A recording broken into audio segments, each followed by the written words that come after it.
Hello everybody and welcome back to more political chatter. In this video we will be talking about my updated 2024 US Senate predictions. I have not done one of these in a while. Of course, this is a video that does have to be updated, and we will keep doing them all the way up to the election. The 2024 Senate elections, held in so many states, will be held along with the presidential election. Of course, the presidential nominees and the Senate candidates being on the same ballot does have an effect.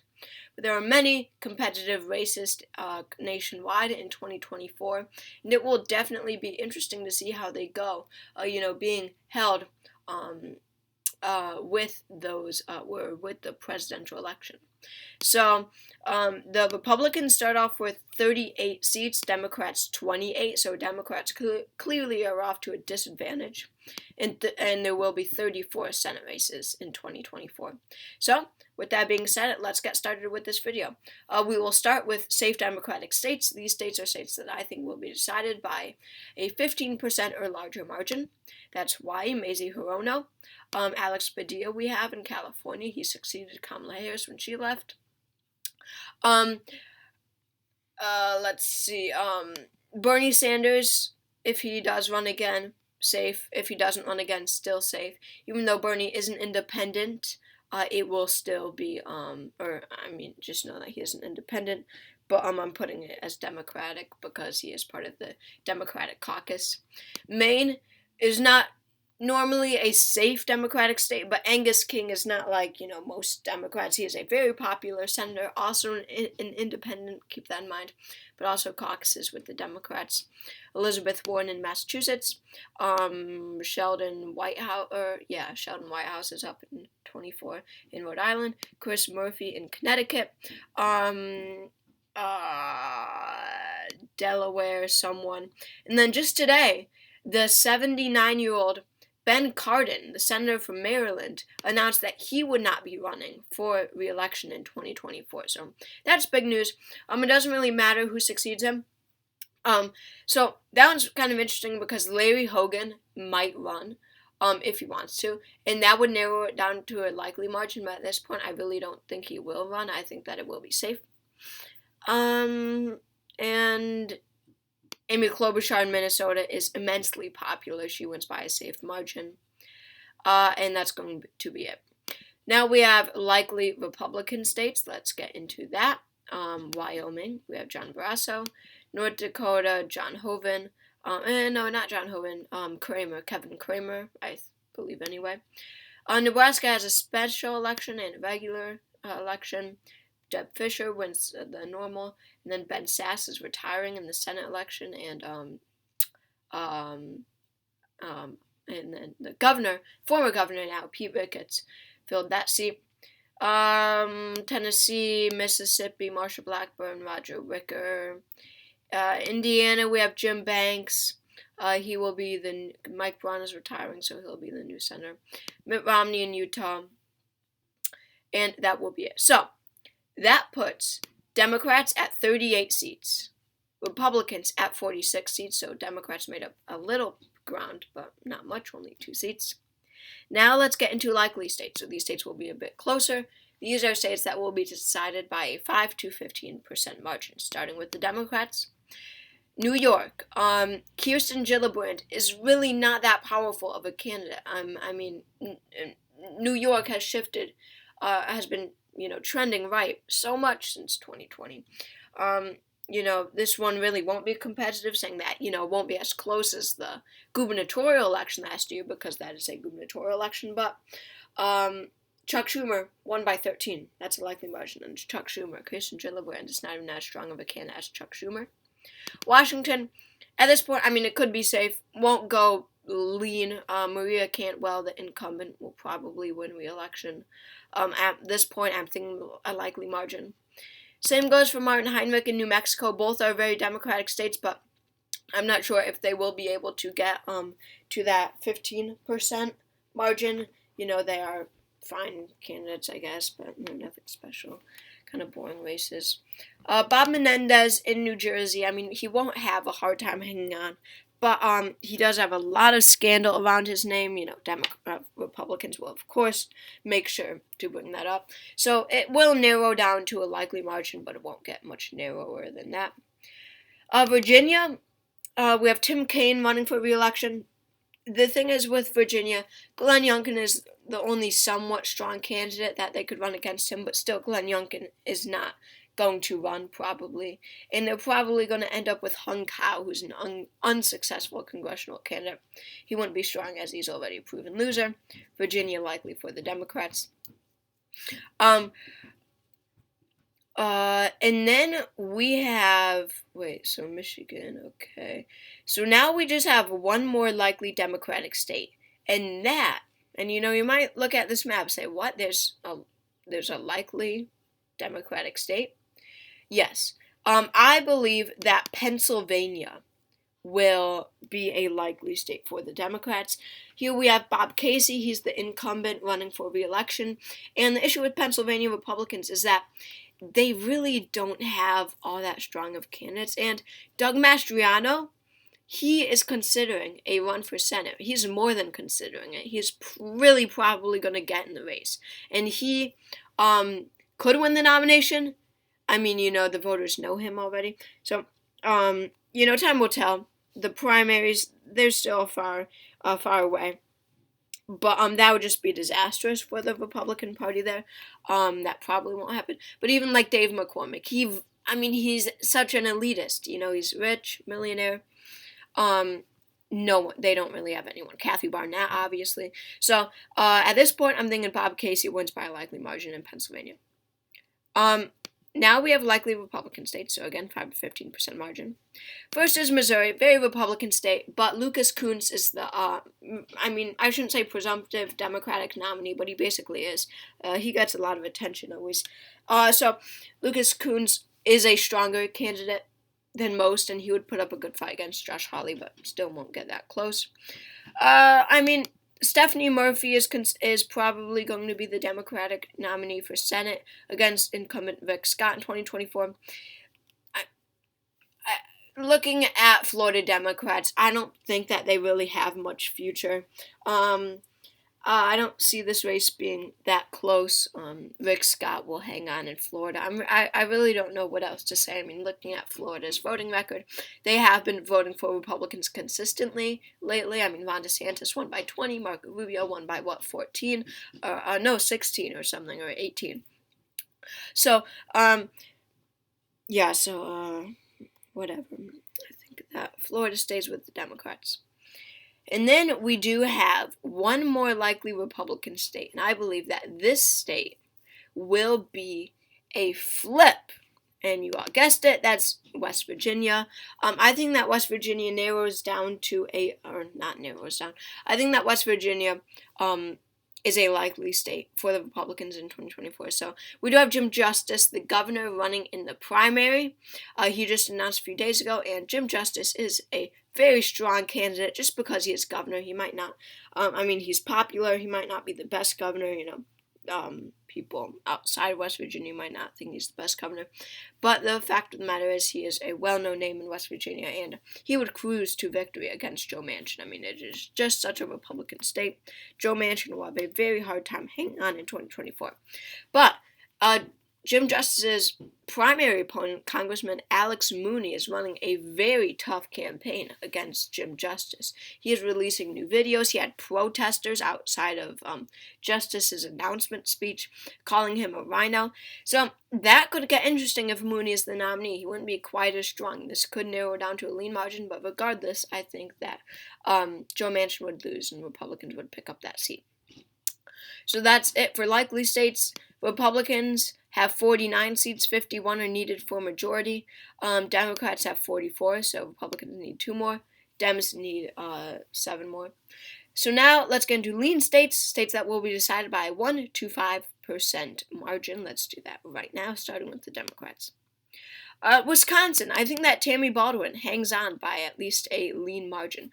She is a strong candidate looking at her record. Her winning record or whatever. I think that she will be that she is a strong candidate for a state like Wisconsin, and that she won't have that tough winning re-election, given the candidates that the Republicans have. I mean, it's not a very good field for them. Looking at it, I mean, Mike Gallagher would probably be the best, and he's a congressman. I mean, I don't know. Wisconsin, they should have like someone who they can run and can win, but they really don't. Democrats do in a lot of these races, and Republicans don't. That goes for a lot of races. Ohio, Michigan, Wisconsin, Montana. Sorry, not Montana. Republicans have good candidates in Montana. Nevada, especially. Wisconsin does have a very good candidate on the Democratic side, not really on the Republican side, so I think that Democrats will keep that seat. I think the Democrats hang on to Michigan by a lean margin. Michigan, they had an incumbent Democrat, Debbie Stabenow. Sorry, Stabenow. Don't know why I couldn't think of her name. But she is retiring. She's not running for re-election in 2024, so that opens up the Democratic field. And Elissa Slotkin is likely going to be that Democratic nominee, and in my opinion, she is a very strong candidate. She's not really a special candidate, but she is a very solid candidate. I mean, she has nothing bad or, scandalous, if you will, or anything like that, controversial on her record, a very clean record. She's young, and sure, she's a liberal, and you might look at Michigan, she's very liberal, and you might look at Michigan and say, Michigan's a swing state, you can't have too much of a radical record. But I mean, Gretchen Whitmer, is a liberal too. Elissa Slotkin is just as liberal as Gretchen Whitmer, and Whitmer won by 9 or something, 8 or 9 last year. So it really doesn't matter. It just matters of candidate quality, and I think that Elissa Slotkin is really a strong candidate. And like I said before, Republicans don't have strong candidates to put up in a state like Michigan. Continuing with lean Democratic states, Nevada, I think, is one. And this is really one where I think that Republicans just have nobody to run. We have another Democratic incumbent. What's really going to save, if Democrats do end up winning the Senate in 2024, what's really going to save them is the fact that they have incumbents everywhere. Nevada, they have one. Montana, they have one. Michigan, they have one. Wisconsin, they have one. Ohio, they have one. Pennsylvania, they have one. West Virginia, they have one. Virginia, they have one. And, a lot of the rest, too. So, that will really be a major factor. And in Nevada, Jackie Rosen, incumbent Democrat, running for re-election. And once again, Republicans don't have really anyone that strong to put up as a candidate. At this point, a lot of Republicans are eyeing literally Rick Harrison to run for Senate in 2024 because he is one of the few that could really make this race close or winning. Yes, Rick Harrison from Pawn Stars. But if we're being realistic, Harrison probably won't run, and we could get Adam Laxalt again. And once a candidate runs and loses, and then once they run again, they typically don't win. So Nevada, I think, stays with the Democrats. That's going to be it for the Dems. Now we have lean Republican states. So,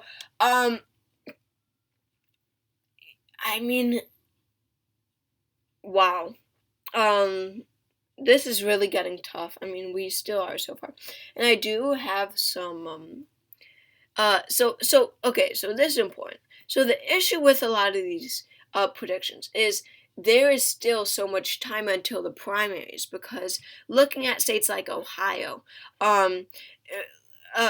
Arizona, Montana, it really depends on who the Republicans nominate, because looking in Ohio, there are normal Republican candidates, Matt Dolan, Frank LaRose, and then there are, let's say, Doug Mastriano type candidates, Bernie Moreno, who literally called for programs specifically for white people to get ahead of black people. Anyway, and then we have those Mastriano type candidates, if you will. So it really all depends on who they nominate, and I don't want to make a prediction simply based on who they nominate. I kind of want to get an overall kind of feel of where things stand. So I will do that. So looking at Texas, I think that one's lean Democratic. Not lean Democratic, lean Republican. This one went to Trump by 5.6, and I think this narrows up. Ted Cruz is a very weak candidate. I mean, of course, there's a whole Cancun thing which the Democrats will bring up, but there is a very strong Democrat. What's his name? Alvino, something like Alvino. He's a congressman. But he is preparing to launch a Senate campaign against Ted Cruz in 2 weeks or something. And from what I'm hearing, he is a very strong candidate. He's Latino. He would definitely appeal. He would definitely be able to turn out Latino voters in Texas, especially those who are trending to the right. So Texas will be a lot closer, and this could change, of course. But yeah, I lean Republican at this point. Okay, so I don't know why I forgot Arizona, but I think that's a lean Democratic state. I simply just forgot it. But I think Democrats win in the three-way race in Arizona. So, if they nominate Kari Lake, that's a likely margin win for the Democrats. But I feel that Mark Lamb will perform very well in a Senate primary. He's a sheriff. He's more of a Trump candidate, but he's still not that closely affiliated with Trump. Still kind of is. So, but with the three-way race, there's a lot of independents in Arizona, so it's not like Kyrsten Sinema will be taking directly from one side. Ruben Gallego is a very strong candidate. Mark Lamb, I don't know how he would do in a general election, and Democrats are doing very well in Arizona lately. So the last two states, Ohio and Montana, I believe will be decided by a tilt margin. I'll start with Montana. I think that Jon Tester wins re-election in Montana. Montana voters are very nonpartisan. They really don't care about the letter next to your name on the ballot. So that would definitely help Jon Tester. And again, it all matters on who the Republicans nominate. Matt Rosendale would be a strong candidate. Ryan Zink would be a not so strong candidate. So, I don't know. And Jon Tester, of course, he is the incumbent. If he wasn't the incumbent, this race would be a safe Republican election. But Jon Tester is the incumbent, and that definitely plays a factor. And I'm thinking, looking at the poor performance of Republicans in 2022, I think that they would be able to do that. The 2nd Congressional District in Montana is trending left very much so. Jon Tester can turn out those voters. It was close in 2022, and there's, usually bad turnout in midterm elections. But with the presidential election, more voters are going to turn out in that 2nd Congressional District, and Jon Tester will be able to win again. Finally, we have Ohio. If I'm thinking that it's a real possibility that Bernie Moreno is nominated. And seriously, that could happen, and that would be a disaster for the Ohio Republicans and the National Republicans, because I feel that Sherrod Brown would win in that case. But overall, if we're looking at, everything combined, all the, candidates, whatever, it's, Ohio is probably going to go Republican, flip Republican. So that's 2 flips for Republicans. So they win majority, since, 51, 50, 49, whatever. So, Republicans, I think, will take back Senate control in 2024, but Democrats will win 49 seats, Republicans 51.